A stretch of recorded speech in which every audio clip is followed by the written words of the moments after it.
Well, hi everyone and welcome. I'm Alex Utterman, and this is the introduction to the Decharging Stress and Strain training series. It's been my honor to be sharing this material for about 20 years now, and these powerful, simple techniques that literally save lives. So, what is decharging stress and strain? This is the overview, and the concept of these tools and this technique is to help save you time, saving your mental, physical, emotional health, avoiding overwhelm and burnout by using simple, practical, efficient self-care tools. Yes, that's me, Alex Utterman. I'm your facilitator, and very happy to be here and share this with you today. So who is this training for? Self-healing. Anybody who's interested in self-healing, number one. Healthcare professionals, particularly our frontline workers, but anybody involved in healthcare from any aspect of it. Yes, especially our frontline health workers. Who is this training for? Anybody who's experiencing post-traumatic stress disorder, depression, anxiety, or addiction. Who is this training for? Healers of all kinds, be it body workers, energetic healers, acupuncturists, psychotherapists, really anybody involved in healing. Who is this training for? Anyone involved in the helping professions. So firefighters, EMT, school teachers, haircutters, so many people involved in service and helping could definitely use this training. Who's this training for? Parents, especially parents living right now in the COVID-19 crisis, where there's a lot of shelter in place, there's a lot of virtual learning with kids at home, can be another layer of stress trying to figure out everything and manage and juggle all of it. Who is this training for? Anyone who is experiencing overwhelm from any angle, whether it's work-related or personal relationship issues, whatever. Decharging stress and strain. So what is this decharging thing and how does it work? First off, toward charge and decharge, the human system, our system is like a battery. It can hold positive charges and negative charges. Or essentially, we're kind of a bag of water, you know, with a lot of semi-precious metals in it. Not dissimilar, in fact, to a literal battery. And as you know, positive and negative, right? That's how batteries operate. So positive charges would include beautiful moments in nature. We can hold positive charges like experiences from a beautiful piece of art or music.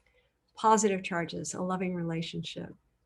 Positive charges, a tender moment. Our system holds these and nurtures us through holding these beautiful positive charges. We want to keep those, right? We like the positive charges.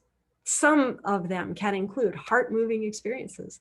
When you experience a piece of art or something in nature moves your heart to tears. It's a very, very high positive charge, beautiful moment. Receiving any kind of healing energy, which could involve someone praying for you, or, you know, getting relief by talking to a therapist, whatever like that. Being in nurturing relationships of all kinds, family, friends, romantic, whatever. Having good meditations, moments of inspiration, experiencing gratitude, living in love and kindness, or receiving that from other people, or in being of service to others. All of these are very, very positive charges to our neurophysiology, to our emotional and spirit selves, and we want to keep these experiences, yes. On the other hand, as our system is like a battery, we also hold negative charges. And guess what? We don't want to hold on to those. Negative charges can include this kind of thing. Yes, trauma in the workplace, overwhelm, pain of any kind, loss, etc.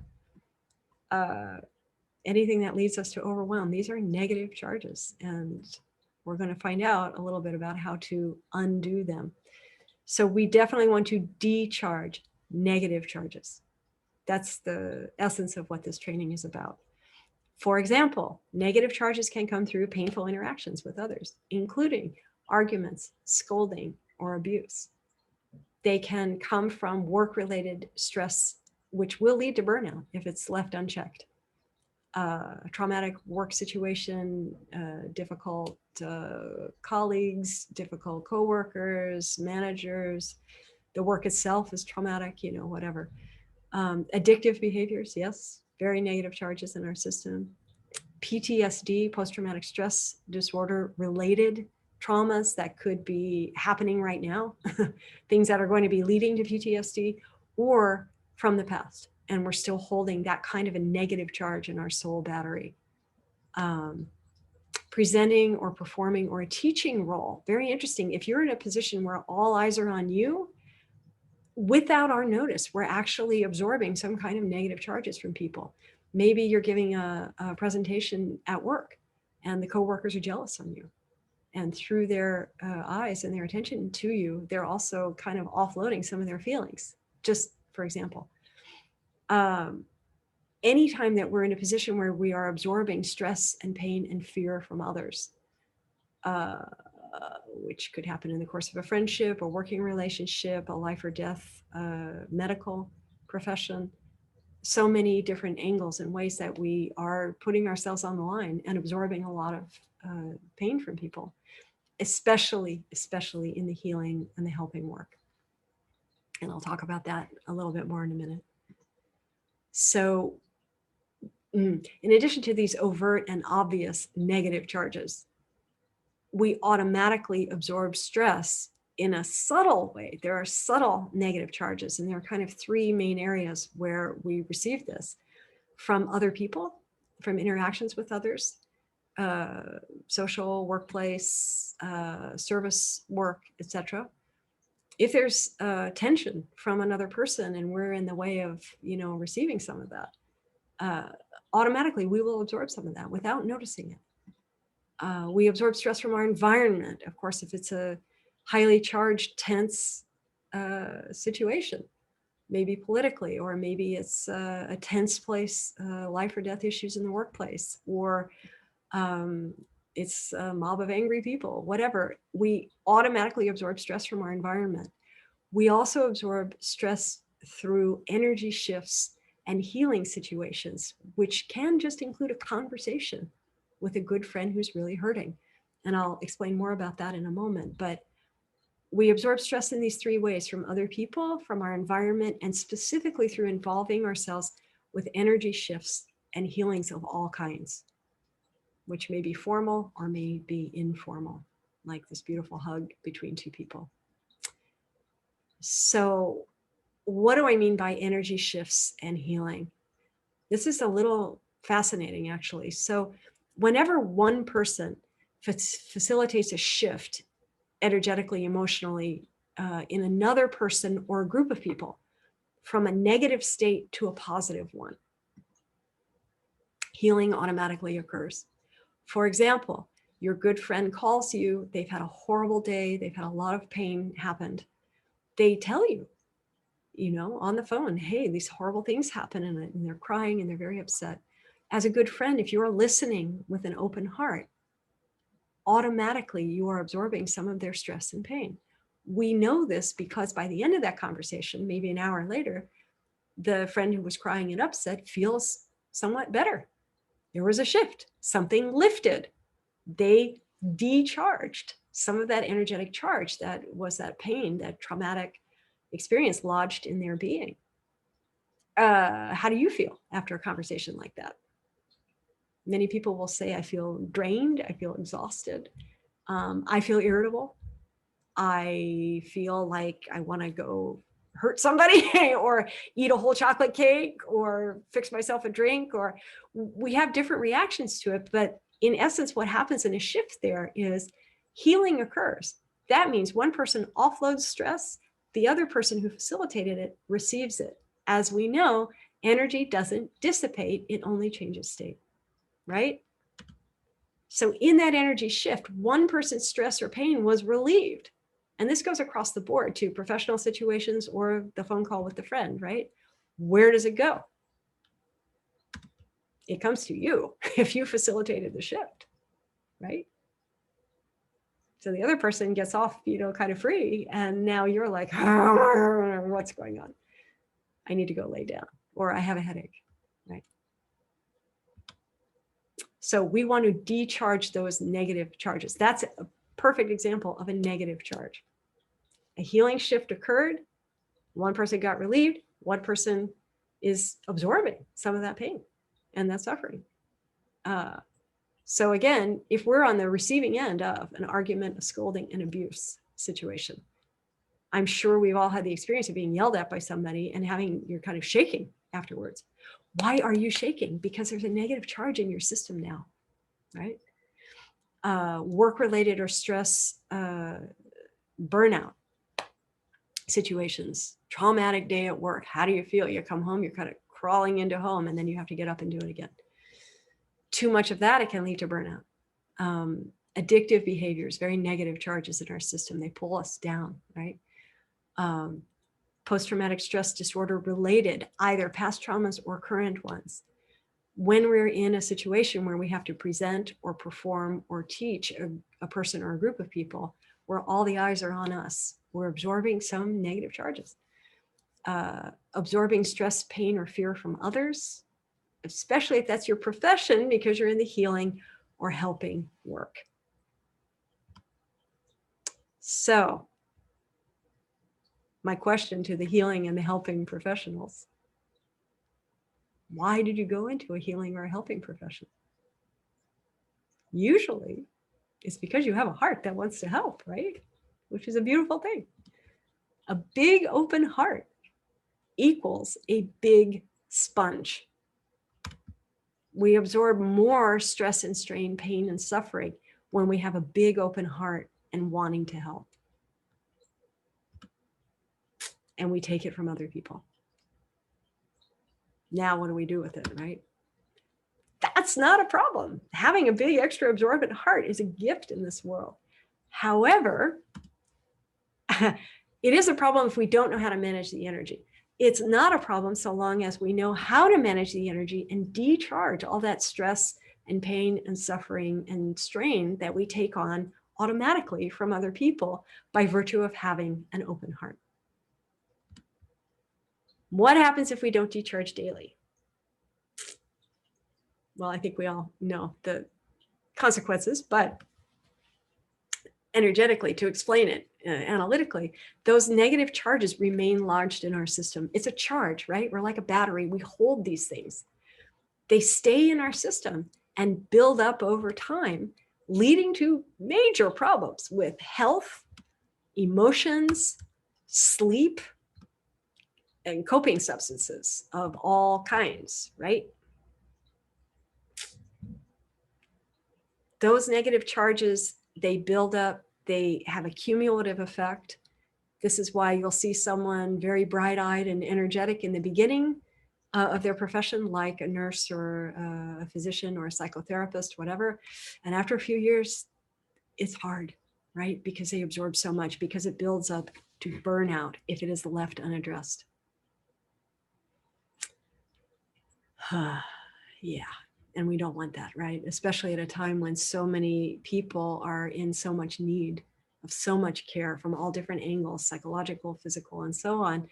Those folks who are doing the helping and the facilitating and the healing really need to be at their best. And you can't be if you're in this residual state of adding more and more daily stress that cannot get dissolved effectively. Burnout, then you can't help anybody, right? So yeah, big ouch. So there's good news. Number one, I have two pieces of very good news. Number one is that our physical and our energetic systems are always moving toward balance and healing. Naturally, our physical system will seek stasis. They're trying. And even in the face of tremendous strain and stress, our systems know how to go toward healing, toward self-healing. And toward that end, our systems give us warning signs. Our physical and our emotional bodies know very well, hey, you're overwhelmed. You need to decharge. You need to dissolve this overwhelm that you've received. Our minds sometimes have a hard time with this concept, but our physical systems, our neurophysiology, our emotional body is telling us we've got problems. This battery is getting full up with negative charges. We need to decharge before we get seriously ill, either physically or emotionally or some combination. So these are some symptoms. This is by no means a comprehensive list, but just to give you a flavor of some of the physical and emotional symptoms that literally our own energetic system is telling us you need to decharge. Physical aches and pains, especially headaches. And I've seen over and over again that we tend to normalize this, especially in the Western societies. Like, yeah, I had a hard day, I have a headache. It's not a big deal. I take some pain medication, I'm fine. Yeah, it's not normal. It means we've absorbed too much stress, either from the environment, from other people, from our work. And our physical system is putting us on alert. This is an overwhelm. We can't keep going like this. You need to decharge to dissolve these symptoms that we're experiencing. Itching and burning eyes. Frequently, people think they have allergies, but they don't have allergies. It means your system is telling you we're overloaded. We need to address this. Lack of appetite or nausea. Many times after a major trauma of some kind or a really hard day, we'll have the feeling like, oh my God, I should eat, but I just can't. I can't. Or I try to eat, but it's not going well. I literally can't digest what I've eaten, right? Energetically, my system's on overload. It's telling me we need to decharge. Anger and irritability, right? Pretty common. I'm stressed. Now I'm going to stress everybody else out because I have this buildup of energy in me that is too much. It's too much. Sleep disturbances of all kinds, from insomnia, nightmares, restless sleep, waking up frequently in the night, can't go back to sleep kind of things. I think I saw a stat somewhere that like about a third of Americans require sleeping aids, medications or something just to sleep, which tells me we are a nation of people who really need to decharge effectively, and we wouldn't be having all these sleep disturbances. Fatigue and exhaustion. Yeah, anybody who's worked a hard day, especially dealing with the pains or complaints or difficulties other people are facing, yeah, you're exhausted by the end of the day. And guess what? You have to get up and do it again. If you know how to decharge effectively, it's not like that at all. You can clear it out of your system, and then you're fresh and balanced again, facing the next day, rather than coming with a deficit of energy already. Obsessive, anxious thoughts and worries. So psychologically, when we get a negative charge in our system, then it can start to translate as thoughts. Like some people, it translates as physical symptoms. Other people, they are having more emotional or psychological symptoms. Our own system is telling us, yeah, you can't let go of this charge that's in there. It's a negative charge. It needs to be removed through energetic means. It got in there by energetic means, right? It needs to come out that way. Taking your work home with you. So this happens a lot in the medical profession, obviously, if there's been a trauma, someone died, in the hospital, or psychotherapists having very difficult cases, or social workers, caseworkers, caring so much about the people that they're trying to help. The workday's over, but that is still playing in the mind, in the heart. It's still going on. It's a charge. It's literally a negative charge of the system energetically that needs to be dissolved through energetic means.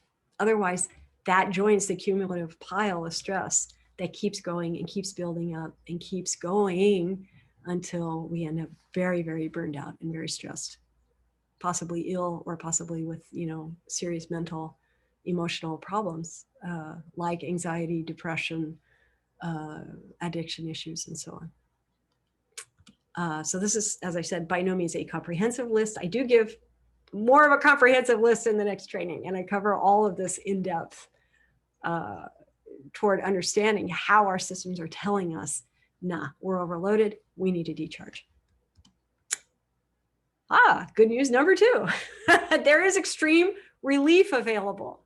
Yes, through these simple, effective techniques to decharge the stress and strain rapidly by actually giving it back to nature in a focused and particular way, you can head off overwhelm, post-traumatic stress disorder, and or burnout before it happens. Pulling out the energetics of the negative charges means we're kind of cutting to the energy. We're not going into the story so much.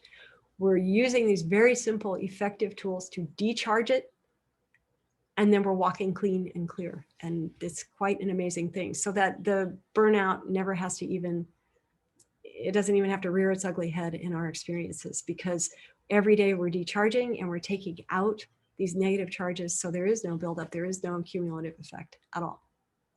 That's really good news. And yes, many, many people, especially healthcare and medical professionals over the years, have taken this training and they have found extreme relief by using the decharging techniques. As a registered nurse of an inpatient psychiatric unit, decharging has not only become a necessary part of my daily life, but I have also shared it with coworkers. I am so grateful for this very simple technique so I can rid myself of the stress from my day. I highly recommend this as one of your daily self-care techniques. Happy decharging, says Susie Scarpacci, who is a registered nurse.